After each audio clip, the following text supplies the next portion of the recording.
అలసిపోయిన ధైర్యం నీది. అలసిపోవడం తప్పు కాదు. కానీ అక్కడే ఆగిపోవాలి అనుకోవడం అసలైన తప్పు.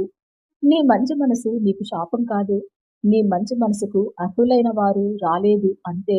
నీకు తెలియని ఒక గొప్ప శక్తి నీలో దాగి ఉంది. ఆ శక్తి నీ మంచి మనసుతో ఇంతకాలంగా కప్పబడిపోయింది.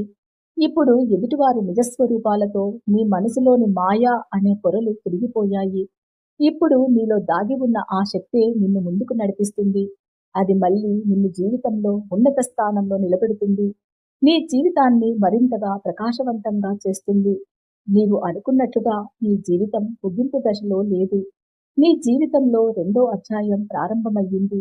ఇప్పటి వరకు వచ్చిన బాధలు, నీవు పడ్డ అవమానాలు అన్నీ నిన్ను లోహంతో చేసిన గట్టి గోడలు మాత్రమే. ఇక ముందు నిన్ను ఎవరూ సులభంగా మోసం చెయ్యలేరు. నీ మనసును విరగ్గొట్టలేరు. జీవితంలో వచ్చే